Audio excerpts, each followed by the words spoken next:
వస్తుంది, ఇదిగో ఈ మాట వస్తుంది. ఏం బిడ్డ చదువు అది, ఇదిగో నేను నీకు ఆరోగ్యమును స్వస్థతను మరలా రప్పించు. నగలు చూడండి, అదొకటే మీకు దొరికింది వాగ్దానం. ఇదిగో నేను నీకు ఆరోగ్యమును స్వస్థతను మరలా రప్పించుచున్నాను. ఇది కూడా 100% ఫిజికల్ హీలింగ్ అని అందరూ ట్రీట్ చేస్తారు. ఏంటి నాకు ఈ వాగ్దానం వచ్చింది, నేను ఆరోగ్యంగా ఉన్నాను, నాకే రోగం లేదు అనుకుంటారు. అందుకే ఒక వాగ్దానం చదివిన తర్వాత ఆ అధ్యాయం అంతా, ఆ పారాగ్రాఫ్ అంతా, ఎక్కడ ఏ సమయంలో దేవుడు ఎందుకు వాగ్దానం ఇచ్చాడు, ఎవరితో మాట్లాడుతున్నాడు, ఆ వాగ్దానం వెనక ఆంతర్యం ఏంటి నువ్వు ఆలోచన చేయాలి. ఇక్కడ కూడా ఆరోగ్యం గురించి మాట్లాడుతూ వెంటనే 7వ వచనం అంటాడు, చెరలో ఉండిన యూదా వారిని ఇజ్రాయేల్ వారిని నేను చెరలో ఉన్న వారిని విడిపించడానికి. స్వస్థతకి ఏంటి సంబంధం? వారు విడదలనే వారికి స్వస్థత. ఆమేన్. చెరసాల్లో ఉన్నవారు విమోచన పొందడమే వారి స్వస్థత. వారి చెరసాల్లో ఉన్న దేవుని ప్రజలు, దేవుని పేరు పెట్టబడిన ప్రజలు చెరసాలలో మగ్గిపోతున్నారు. మీ దేవుడు ఏమయ్యాడని ప్రజలు ప్రశ్నిస్తున్నారు. ఏదో మీరు భలే స్తుతి ఆరాధన చేస్తారంట, కాస్త పాటలు పాడని ఎగతాళి చేస్తున్నారు. నిరవంజి చెట్లకు ఇదిగో మా యొక్క సితారాలను తగిలించాం మేము.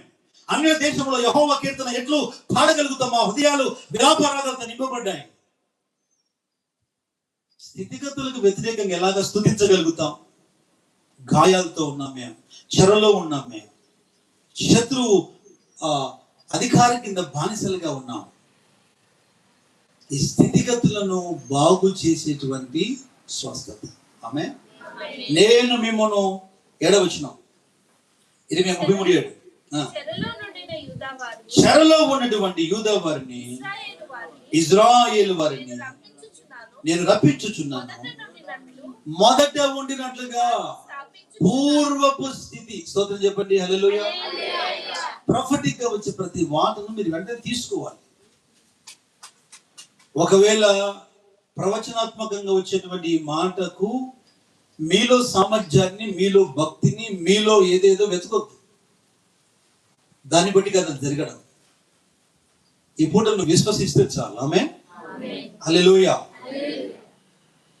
అబ్రహాముకి ఇచ్చిన వాగ్దానం యాకోబు జీవితం నెరవేర్చబడడానికి, యాకోబు మారు మనసు పొంది పాపక్షమాపణ పొంది తప్పులను ఒప్పుకొని తనకు తనగా ఇజ్రాయేలు మారితే దీవిస్తానని కూర్చున్నాడా యెహోవా? యాకోబును ఒకటి లాగి కొట్టి ఇజ్రాయేల్గా మార్చాడు. ఆమె అందుకని వాళ్ళ స్తోత్రం చెప్పండి. అందుకే మొదట వాగ్దానాన్ని నమ్మండి, ఆయనే వాగ్దానానికి అనుకూలమైన వాతావరణాన్ని మీలో తీసుకొని వస్తాడు. ఆమె మిమ్మల్ని మారుస్తాడు. That is the power in the promise, in the ప్రొఫెసీ. Hallelujah.